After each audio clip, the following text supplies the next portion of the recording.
18 de enero del 2017. ¿Qué tal? Muy buenos días. Bienvenidos a su programa Contacto Directo. Hoy son nuestros invitados Ramiro González, candidato asambleísta nacional por el partido Avanza, el plan de trabajo en legislación y fiscalización, el referéndum anticorrupción, una nueva ley de seguridad social, las propuestas para salud, para educación y vivienda de interés social. También nos acompañará Marta Miño de Moncayo, la esposa de Paco Moncayo, candidato a presidente de la República por la Izquierda Democrática, Pachacutic y Unidad Popular.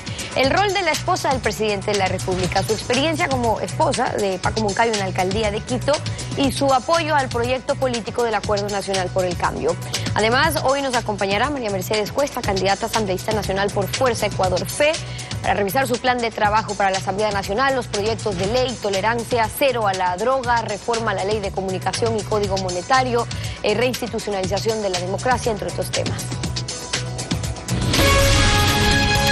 La actualidad, los protagonistas, el análisis y la información en Contacto Directo.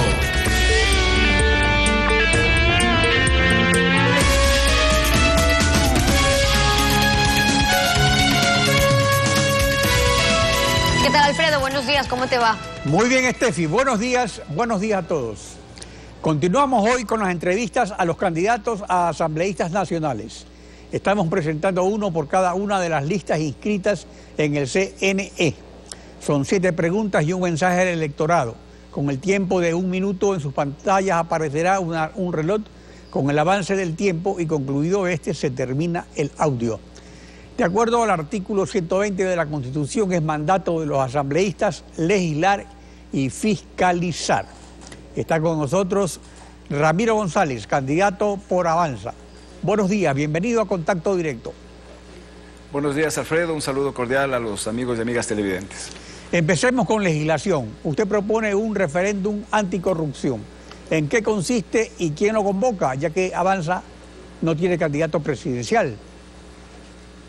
Según el artículo 442 de la Constitución, la Asamblea con una mayoría simple puede convocar a un referéndum para hacer algunas reformas a la Constitución, de tal forma de que en los 90 primeros días de nuestro mandato en la Asamblea convocaremos a eso para hacer las reformas fundamentales que sobre todo ataque a al famoso quinto poder, hacer que tengamos una metodología seria para escoger a los órganos de control, a los jueces y también a los funcionarios del sistema electoral, de tal forma de que nosotros obviamente tendremos una responsabilidad enorme para que no haya impunidad para quienes han cometido actos de corrupción en los gobiernos o en el gobierno anterior.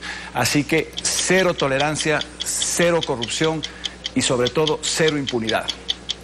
Usted plantea una nueva ley de seguridad social que asegure la jubilación. Avanza se separó del Frente Unidos precisamente cuando Alianza País dictó la ley que retiraba el 40% del aporte anual al IES para el fondo de jubilación y lo convirtió en una garantía indeterminada.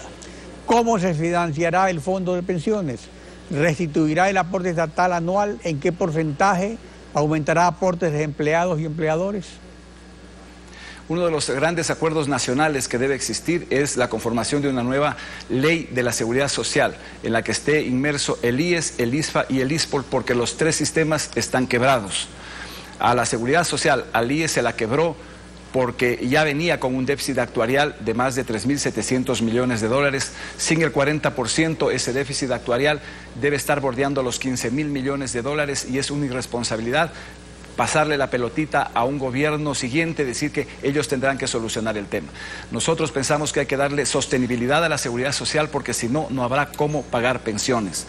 Hay que hacer una ley llegando porque no es posible hacer una ley de la seguridad social en procesos electorales y como usted sabe, pronto habrán elecciones seccionales y de nuevo se postergará aquello. Hay que hacer una ley consensuada con jubilados, con los empleadores y también con los trabajadores para que dure no 10, no 20, sino 50 años. Usted ofrece salud para todos con la creación de un fondo de salud pública con los recursos del Ministerio de Salud, el IES, el ISPOL y el ISFA. No se confunden así los fondos de propiedad de los afiliados a IES, ISFA e ISPOL con los fondos públicos para los que no son afiliados. De ninguna manera. Yo creo que el tema de la salud hay que tomarlo muy en serio. En la Constitución hay una declaración que dice que la salud debe ser universal, acceso para todos, pero no se ha ido en esa dirección. Nosotros planteamos la administradora de un fondo público de pensiones, donde el Ministerio de Salud sea el órgano rector y no sea el prestador de servicios, que no tenga los hospitales a su cargo, sino esta gran administradora, para que con un tarifario básico podamos tener acceso los ciudadanos a cualquier clínica, es decir, utilizar toda la estructura de salud que existe en el país para que los ciudadanos puedan atenderse en donde ellos deseen hacerlo. Por ejemplo, si es que usted se enferma del apéndice, eso cuesta $800, pero si usted quiere operarse en un hospital más caro lo puede hacer, pero eso ya corre por su cuenta. Pero el Estado le garantiza al ciudadano que va a tener atención de salud. Avanza propone para educación que todos los presupuestos en los próximos 4 años destinen el 6% del PIB, Producto Interno Bruto, como mínimo. Se refiere a todos los niveles educativos y ¿de dónde saldrá el dinero? El desarrollo de los pueblos se mide por el nivel de educación de sus ciudadanos. Por eso nosotros como socialdemócratas insistiremos en la calidad de la educación y por eso nos comprometemos a no aprobar los presupuestos que no lleven al menos el 6%, que es la media latinoamericana. Países como Chile llegan ya al 8%, Perú está invirtiendo también cerca del 8% en educación y nosotros 3.1%. Nosotros pensamos que para que los jóvenes tengan acceso a la educación, para que no les digan qué estudiar ni dónde estudiar, hay que inyectar recursos a las universidades, hay que decirles que hagan un curso preparatorio para que los estudiantes en su propia facultad puedan prepararse y seguir la carrera que a ellos les interese. A los maestros incentivarlos para que reciclen conocimientos y decirles, por ejemplo, si usted hace 2 cursos de capacitación, le vamos a subir el 4%, no intimidando al maestro, no chantajeando al maestro, sino dándoles incentivos para que lo puedan hacer. Usted en su plan de trabajo ofrece impulsar la inversión extranjera para vivienda de interés social. Avanza ha preparado un proyecto de ley al respecto. ¿Cómo lo harían? Nosotros pensamos que en una economía que tiene una moneda dura como el dólar, que tiene una inflación del 1.1%, debería ser el destino natural de inversionistas extranjeros.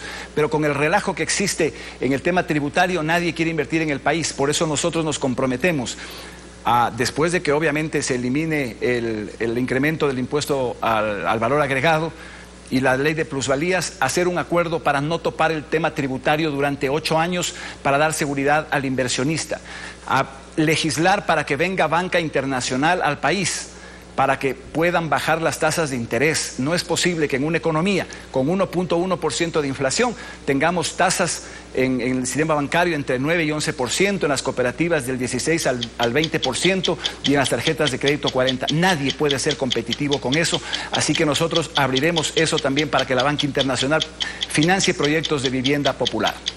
Respecto a tasas de interés, plantea créditos más accesibles para actividades agropecuarias especialmente. Ahora, eso depende del Ejecutivo. ¿Cómo lograr esos créditos, esa accesibilidad y en qué condiciones?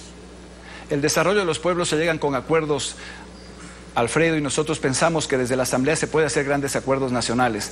Hay que hacer un acuerdo nacional para mejorar la productividad de la economía ecuatoriana si queremos ser competitivos. Hoy, con los precios tan altos en el Ecuador, no podemos ser competitivos ni en Colombia, ni el Perú, ni con la Unión Europea. Si no bajamos los costos de producción, como estamos planteando nosotros, bajar las tasas de interés a través de una sana competencia con la banca internacional, de 10 de la noche a 6 de la mañana, nosotros proponemos que se venda la energía a precio de costo, es decir, entre 2 y 4 centavos, para que el agricultor pueda tener riego y no esperar a que llueva para para sembrar. Nosotros decimos que también los empresarios y los industriales pueden utilizar también ese tiempo para poner una jornada adicional y generar más empleo para los ecuatorianos, seguridad jurídica para el inversionista. Las propuestas que presenta Avanza necesitan para su impulso y concreción en la Asamblea el apoyo de otros bloques y bancadas. ¿Cómo Avanza va a sumar otros apoyos? ¿Con qué bloques sería? ¿Con qué bloques habría esa afinidad o coincidencia de puntos de vista? Con nosotros serían los únicos que tienen la posibilidad de conversar todos los sectores, porque así lo hemos demostrado al país. Avanza siempre ha sido diálogo, siempre ha propuesto soluciones para en conjunto resolver los problemas del país. Desafortunadamente las vanidades, las últimas oportunidades, yo ya gasté 20 millones, no hicieron posible que se dé un gran acuerdo nacional como era el deseo de los ecuatorianos. Nosotros fuimos los únicos que planteamos y nos quedamos hasta el último para hacer una verdadera alianza y dar propuestas serias, concretas a los problemas del país. No se hizo eso. Esperemos que en la Asamblea se dé ese diálogo y en Avanza siempre tendrán asambleístas dispuestos al diálogo. No alzamanos, sino asambleístas que den independencia a esta función del Estado para hacer un control efectivo al Ejecutivo, pero trabajar también conjuntamente en las cosas positivas que se planteen desde el Ejecutivo. Ramiro, tiene un minuto para dirigir un mensaje al electorado.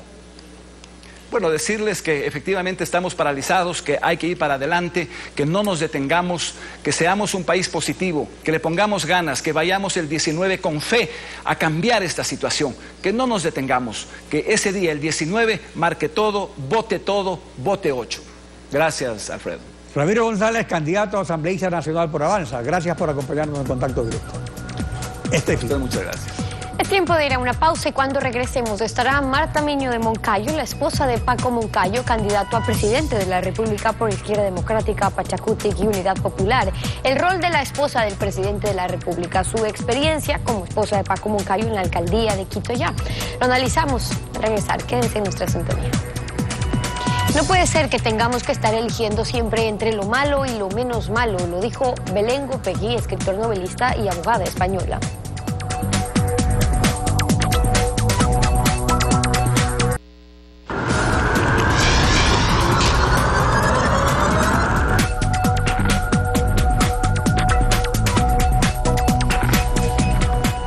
Marta Miño, esposa del candidato presidencial por Acuerdo Nacional por el Cambio, Paco Moncayo. Gracias por aceptar esta invitación y bienvenida a Contacto Directo.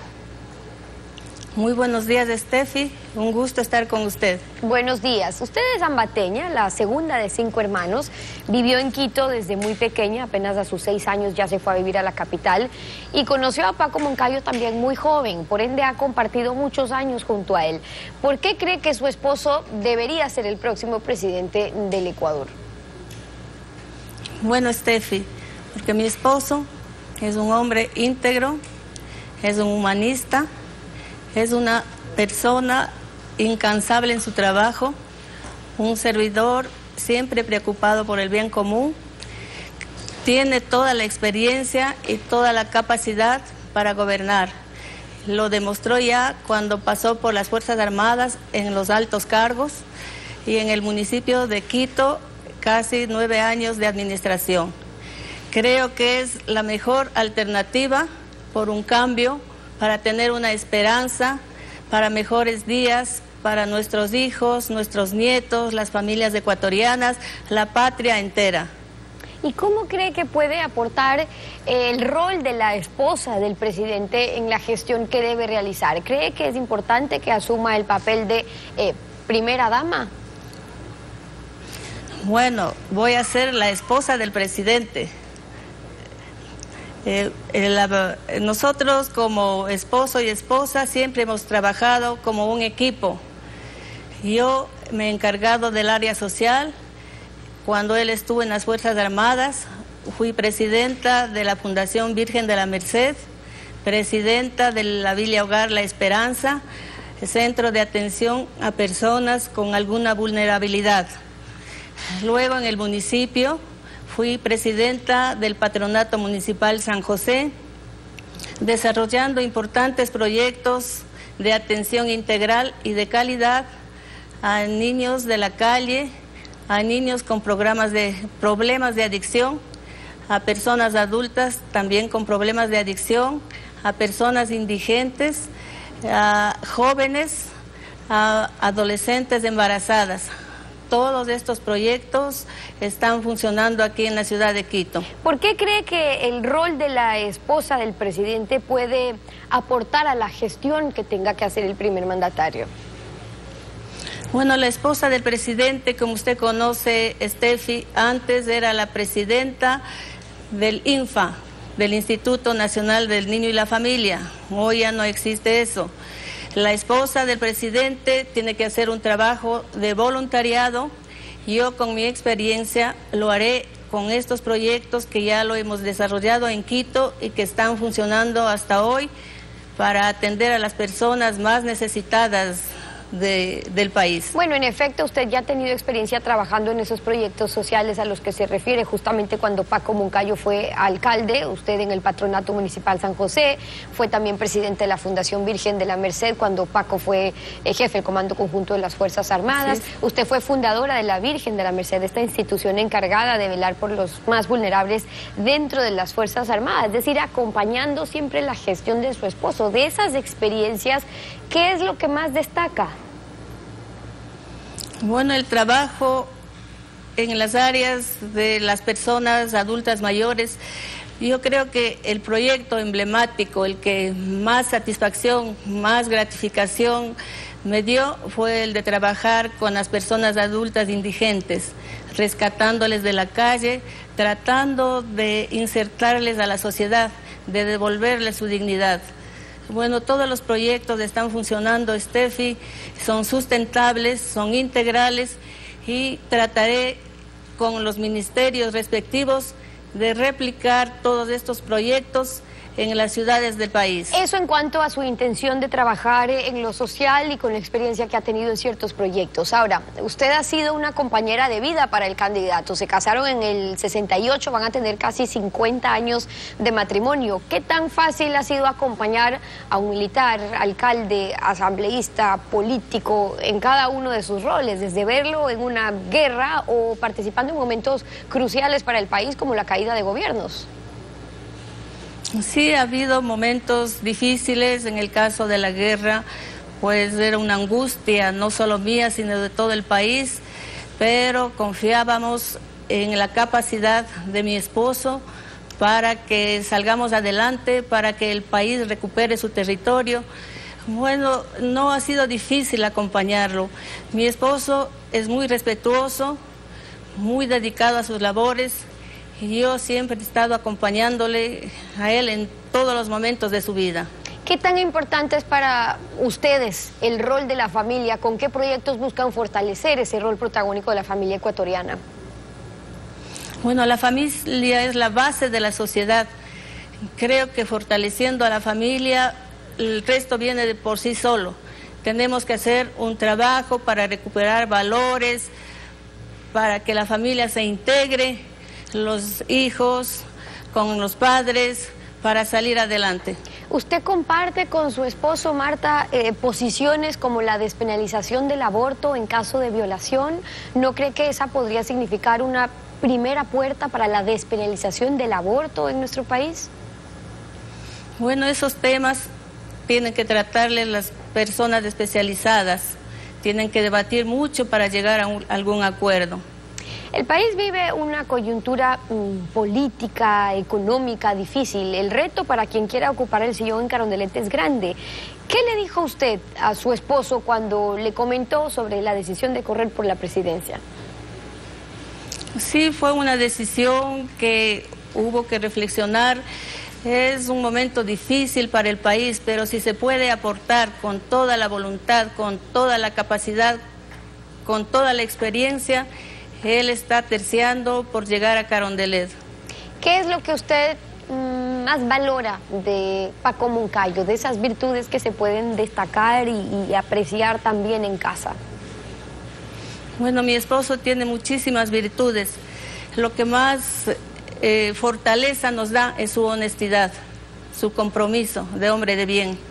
Bueno, las mujeres conocemos de los esposos, tanto como ellos de nosotras, sus fortalezas, pero también sus debilidades, también sus miedos. Así es. ¿Qué le aconsejó usted a Paco Moncayo para esta campaña?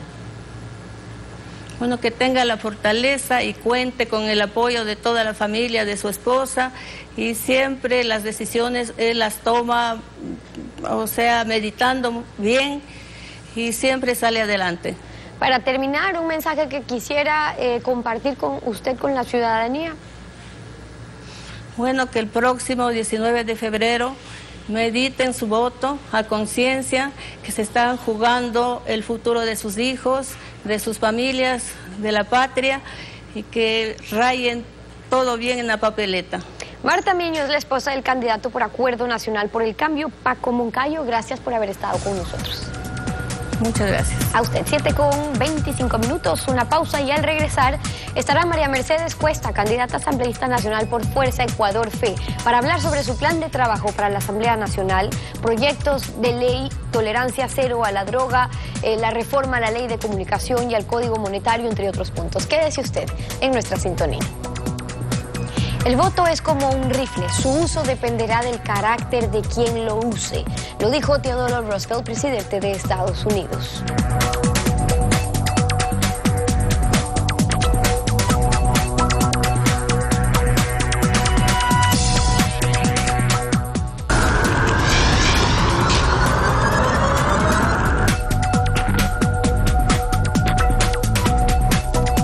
Continuamos con las entrevistas a los candidatos asambleístas nacionales con María Mercedes Cuesta de Fuerza Ecuador Fe. Son 7 preguntas y un mensaje al electorado. Con el tiempo de 1 minuto en sus pantallas aparecerá también un reloj con el avance del tiempo y concluido este finaliza el audio. De acuerdo al artículo 120 de la Constitución, es mandato de los asambleístas legislar y fiscalizar. Meche Cuesta, candidata por Fuerza Ecuador. Buenos días. Bienvenida a Contacto Directo. Doctor, buenos días. Muchas gracias por la invitación, amigos televidentes. Estoy muy contenta de estar nuevamente aquí en este estudio donde he trabajado y donde he sido muy feliz junto a mis compañeros. Bueno, comencemos. El plan de gobierno del binomio Darlo Bucaram-Ramiro Aguilar ofrece tolerancia cero a las drogas ilícitas. En el aspecto legislativo, ¿qué propone al respecto? Doctor, se ha creado una tabla, se ha creado una secretaría técnica, pero esto solamente nos ha permitido acolitar el consumo de drogas a niños, a jóvenes y adultos. Lo que propone María Mercedes Cuesta y lo que propone sobre todo todos los grupos asambleístas de Fuerza Ecuador es tolerancia cero a las drogas. Cero.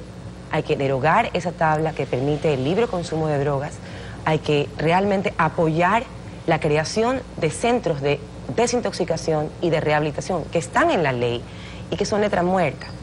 Hay que trabajar duramente en prevención, doctor, en crear centros donde los jóvenes puedan ir a recrearse, culturalmente, deportivamente. El joven que está distraído, que está enfocado en otras cosas y sobre todo que puede estudiar, no se mete en las drogas.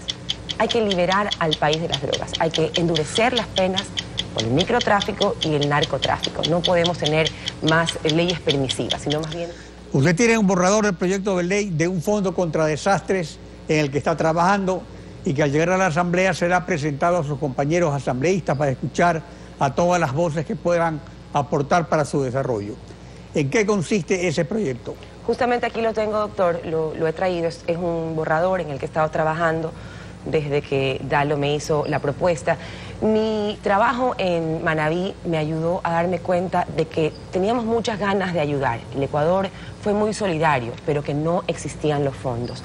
Mi propuesta es la creación de un fondo de ahorro que se nutra de un porcentaje del PIB y que se blinde de tal manera y se proteja de tal manera que nunca más ningún gobierno de ninguna tendencia vuelva a meterle mano a esos recursos. Somos un país propenso a los desastres naturales, lo hemos vivido, hemos tenido inundaciones con fenómenos del Niño, hemos tenido erupciones volcánicas y ahora un terremoto que fue devastador y no estábamos preparados. No le podemos seguir metiendo, no se le puede meter el gobierno la mano al bolsillo de los ecuatorianos cada vez que hay un desastre. Debemos estar preparados y esa es mi propuesta. Sobre la ley orgánica de comunicación, opina que en el fondo esta ley no es mala y que es la forma en la que debería reformarse. ¿Cuáles son las reformas que propone? Doctor, esa debió haber sido una ley normativa y no una ley sancionadora. La ley se aplica solamente a quienes pensamos diferente. Yo siempre me pregunto, ¿no? ¿Qué pasaría si aplicáramos la ley a las sabatinas? ¿Dónde está nuestro derecho a la réplica? Yo propongo una reforma y una reforma integral. Por ejemplo, el artículo 15, que habla sobre el linchamiento mediático y otros artículos más que son sancionadores. Con esta ley, los periodistas, y lo sé porque lo he sido y he trabajado, no podemos trabajar, no podemos investigar y es importante que los ecuatorianos tengan información veraz, no solamente lo que el gobierno quiere decirles o que ellos escuchen. En cuanto a reformas constitucionales, El binomio Dalo Bucaram-Ramiro Aguilar ofrece una consulta popular para reinstitucionalizar el Estado. ¿Cuáles son los objetivos más importantes de esa reinstitucionalización? Doctor, es muy importante que el Estado vuelva a tener independencia. Las instituciones del Estado no son independientes. Tenemos una sola voz que manda en la justicia, que manda en el legislativo. Tenemos años en donde los asambleístas simplemente obedecen directrices del presidente de la República, y eso es lo que tiene que cambiar. Los asambleístas tenemos que ir a trabajar por el Ecuador, no por un partido político, no por una ideología, no para obedecer a un capataz de Hacienda. Tenemos que tener independencia de las funciones. Creo que eso es muy importante en el Ecuador. Fomentar el ingreso de la banca extranjera con el fin de generar mayor competitividad en el mercado y fomentar el acceso a créditos más baratos que hoy no existen en el sistema financiero nacional es una promesa del binomio Bucaram-Aguilar. Y para el efecto proponen reformar el Código Monetario y Financiero. ¿Cuáles serían esas reformas? Doctor, hay que trabajar y reformar el código para proteger los recursos de los depositantes. Hay que proteger a los ciudadanos. Hay que reformar el código para que venga inversión extranjera. Necesitamos que entre inversión extranjera. Eso es generador de empleo. Y si hay empleo, hay bienestar para las familias. Es muy importante que no sigamos dividiendo al país, que no digamos que los empresarios o los banqueros son corruptos, sino más bien, ¿por qué no darles facilidades de trabajo para que venga más dinero al Ecuador? Creo que esta lucha de que el empresario es malo, de que el banquero es corrupto, debe terminar. Debemos trabajar por un país unido para poderlo sacar adelante. La reforma al Código Monetario también es con el fin de permitir que se garantice y proteja el dinero de los ciudadanos para que el Estado no pueda disponer del fondo de liquidez de la banca privada depositada en el Banco Central. ¿Qué mecanismo se va a crear para el efecto? Doctor, eso es básico. El gobierno es como Pac-Man, el muñequito de los videos de juego. Le ha metido la mano absolutamente a todo. Al fondo antes de Alfeiret, que eran los fondos de ahorro, también le metió la mano. Ha dispuesto absolutamente todo. La banca debe estar sólida, debe estar protegida. No se puede meter la mano a los dineros de los depositantes. Esos dineros no le pertenecen al gobierno, no puede disponer de ellos. Son dineros nuestros, suyos, de los televidentes. Eso es algo que se debe proteger, se debe, como yo digo, blindar, para que nunca más ningún gobierno vuelva a tocar. Sobre bloques y bancadas, tenemos que se prevé convergencias de mayorías móviles que permitan gobernabilidad. ¿Con qué grupos políticos sería factible esa convergencia? Doctor, con todos. Yo creo que esta asamblea va a hacer que muchos se les caigan la careta y otros ver realmente con qué intenciones van a la asamblea.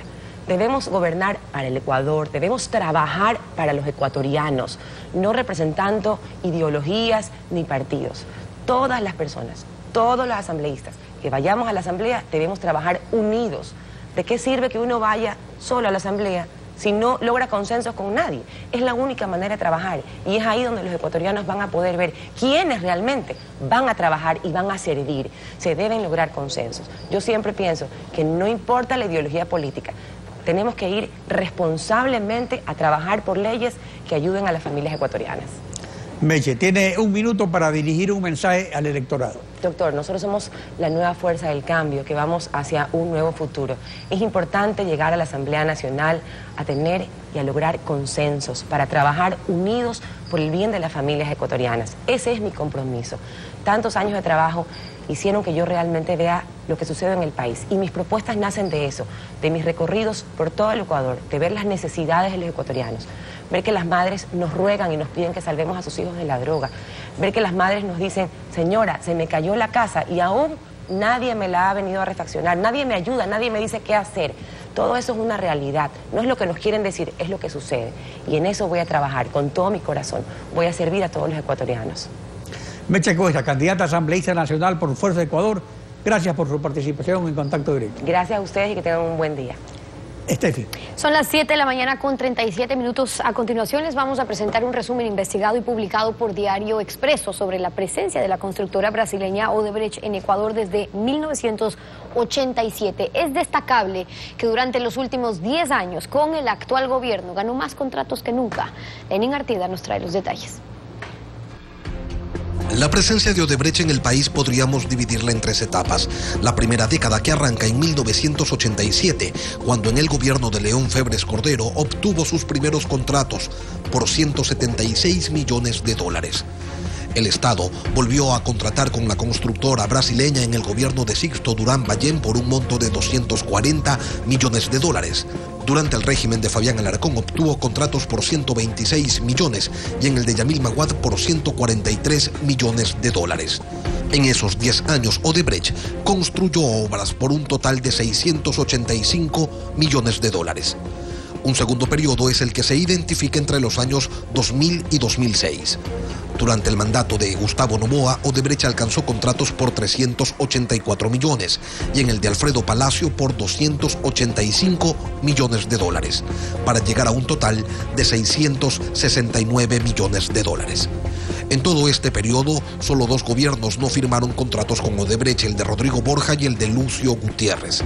El tercer momento de Odebrecht se da durante el gobierno de Rafael Correa. La empresa brasilera en esta década ganó contratos por 1.600 millones de dólares. El informe de Diario Expreso también recoge una lista que contiene los sobrenombres con los que Odebrecht identificó a supuestos funcionarios del gobierno ecuatoriano que habrían recibido sobornos. Y el presidente Rafael Correa, en entrevista con la cadena CNN en español, fue interrogado sobre los involucrados en la red de corrupción de Odebrecht y también habló sobre los paraísos fiscales y las denuncias de sobreprecios en las obras de la refinería de Esmeraldas. Escuchemos a continuación un extracto. Implicados en caso Odebrecht. Presidente, quiero saber si usted conoce los nombres de los funcionarios de su gobierno que, según el Departamento de Justicia, recibieron coimas por alrededor del 33 millones de dólares.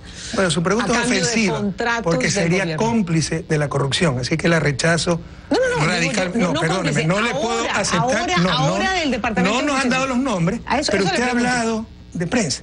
Primero, en la soberbia y vanidad de los periodistas, creen que cuando lanzan una noticia verdadera, entonces son buena prensa. Es como el juez que hace una sentencia de vez en cuando correcta y el resto son chuecas.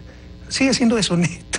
Corrupción en paraísos fiscales. Y lo que haríamos hacer es coherente y luchar contra los paraísos fiscales, que es una de las propuestas que trae el Grupo de los 77. Y Estados Unidos es los primeros que se opone, porque estados como Delaware es un paraíso fiscal. De hecho, la corrupción de refinería y probablemente Odebrecht, ¿no?, que ha sido dirigida por el principal abogado de los Isaías, Charlie Pareja, exsecretario privado de León Febres Cordero, también de los principales abogados de Odebrecht en el Ecuador, ¿no? Eso ha sido encausado a través de una empresa fantasma en Delaware, paraíso fiscal. ¿Cómo detecta eso? ¿No? A no ser que confiese el corrupto, que es lo que ha pasado con el caso de Odebrecht. Costos en obras de refinería. No se ha detectado sobrecosto. Ya todos los informes nos dicen que la rehabilitación de la refinería Esmeralda, además de urgente, eso podía estallar, teníamos hasta fracturado el reactor central, ya ha sido técnicamente impecable. Los costos, hemos pedido informes, son razonables. El problema es incluso hasta por costumbre, en la tradición de corrupción en América Latina, lastimosamente, es pasarle una comisión, una platita al funcionario que me da haciendo el trabajo, ¿no? Entonces eso hay que desterrarlo. Es uno de los mayores vicios de América Latina. O sea, el problema es la política. ¿Acaso no hay un corruptor del lado privado? ¿Acaso el jefe de la mafia no ha sido un tipo privado, un abogado, Charlie Pareja? ¿Acaso esto no lo permiten los paraísos fiscales protegidos por diferentes países como Estados Unidos? Entonces, por favor, o sea, no hagamos politiquería con un tema tan sensible como es la lucha contra la corrupción. Nosotros hemos jugado la vida por evitar la corrupción. Pero ¿cómo previene esas inconductas personales y cómo las descubre, a no ser que confiese un mafioso o salgan los Panama Papers? Y sigue el endeudamiento interno. El gobierno acudió por más dinero al Banco Central. ¿Cuáles son las cifras? La semana pasada se concretó un nuevo crédito por 550 millones de dólares, con lo cual el monto total de la deuda con el que el Banco Central asciende a 4.800 millones de dólares. Aquí los detalles. La operación financiera entre el gobierno y el Banco Central se concretó la semana pasada, según información oficial de la entidad de reserva. Se trata de un nuevo crédito emitido por el Banco Central de 550 millones de dólares para el gobierno El ministro coordinador de Política Económica, Diego Martínez, precisó para qué se destinarán los recursos. Cerrar cuentas pendientes que tenía el Ministerio de Finanzas con algunos actores privados y los gobiernos autónomos descentralizados. Desde hace 3 años, el Banco Central incrementó el monto de los créditos entregados al régimen. En diciembre de 2014 fue de 897 millones de dólares. En 2015 subió a 1.308 millones de dólares y en diciembre de 2016 llegó a 4.305 millones de dólares. El ex superintendente de bancos, Alfredo Vergara, asegura que son recursos que no le pertenecen al Banco Central. El Banco Central no produce un solo centavo. ¿De dónde es esa plata entonces? Como por ejemplo son las instituciones, municipios, algunas instituciones del Estado, otras instituciones privadas y los bancos. Con los 550 millones adicionales, el monto total de créditos del Banco Central al gobierno en los últimos 3 años asciende a 4.847 millones de dólares, según información oficial de la entidad. Martínez, quien hasta diciembre pasado fue gerente general del Banco Central, señala que este monto no está contemplado como deuda del gobierno. Las operaciones que hace el Banco Central no son deuda porque son primero de corto plazo. Y en segundo lugar, estas operaciones de corto plazo se hacen con los instrumentos que ustedes ya conocen, que son certificados de tesorería del Ministerio de Finanzas. Pero Vergara asegura lo contrario. Y no hay manera, por lo menos no se ve en el horizonte que esté dispuesto a pagar para dejar cubierto esa deuda. Y pidió a las autoridades económicas del gobierno suspender este tipo de operaciones financieras. Y con esos temas estamos concluyendo esta emisión de Contacto Directo. Alfredo, nos volvemos a encontrar mañana. Mañana continuamos rayando la desinformación en Contacto Directo. Buenos días.